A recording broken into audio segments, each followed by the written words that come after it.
फिर वो कुछ और सामान लेकर चला।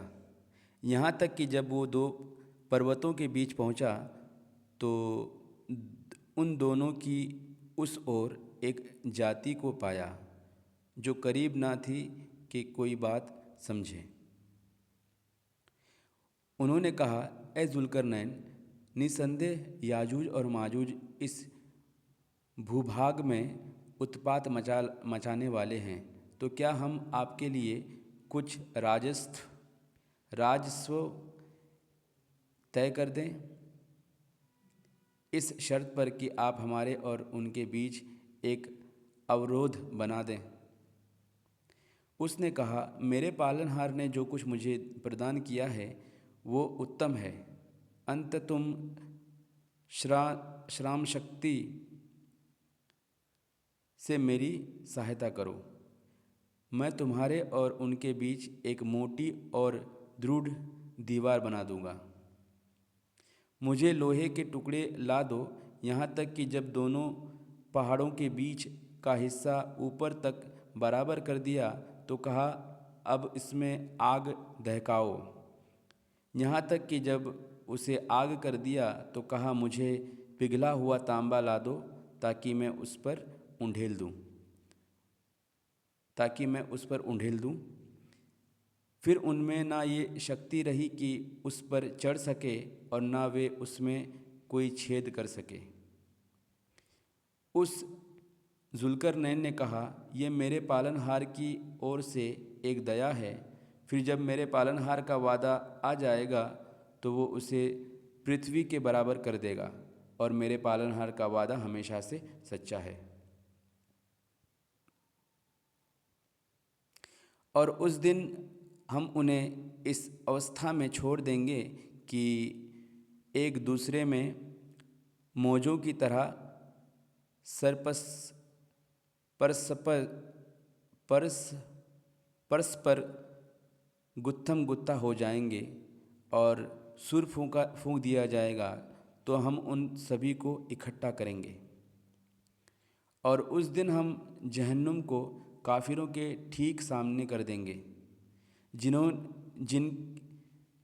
जिनकी आंखें मेरी याद से पर्दे में थी और वे सुन ही नहीं सकते थे। तो क्या जिन लोगों ने कुफ्र किया उन्होंने ये सोचा है कि वे मुझे छोड़कर मेरे बंदों को सहायक बना लेंगे?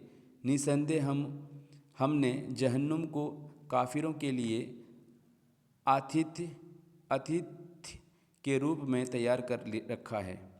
आप कह दें, क्या हम तुम्हें उन लोगों के बारे में बताएं जो कर्मों में सबसे अधिक घाटा वाले हैं? वे लोग जिनका प्रयास संसार के जीवन में व्यर्थ हो गया है और वे सोचते हैं कि निसंदेह वे एक अच्छा काम कर रहे हैं। यही वे लोग हैं जिन्होंने अपने पालनहार की आयतों और उससे मिलन का इनकार किया, तो उनके कर्म बेकार हो गए। हम क़यामत के दिन उनके लिए कोई वजन नहीं रखेंगे। यह उनका बदला नरक है, इस कारण कि उन्होंने कुफ्र किया और मेरे आयतों और मेरे रसूलों का मजाक उड़ाया। निसंदेह जो लोग ईमान लाए और उन्होंने अच्छा कर्म किए, उनके आतिथ्य के लिए फिरदौस के बाग है। उनमें हमेशा रहने वाले होंगे, वो उससे स्थान बदलना नहीं चाहेंगे। ऐ नबी, आप कह दें, यदि सागर मेरे पालनहार की बातें लिखने के लिए स्याही बन जाए तो निश्चित सागर समाप्त हो जाएगा, इससे पहले कि मेरे पालनहार की बातें समाप्त हो। यद्यपि हम उसके बराबर और स्याही ले आएं। आप कह दें, मैं तो तुम्हारे जैसे ही एक मनुष्य हूँ। मेरी ओर प्रकाशना यानी वही की जाती है कि तुम्हारा पूज्य केवल एक ही पूज्य है। जो कोई अपने पालनहार से मिलने की आशा रखता हो उसके लिए आवश्यकता है कि वो अच्छे कर्म करें और अपने पालनहार की इबादत में किसी को साझी ना बनाएं। सदक़ल्लाहुल अलीयुल अज़ीम।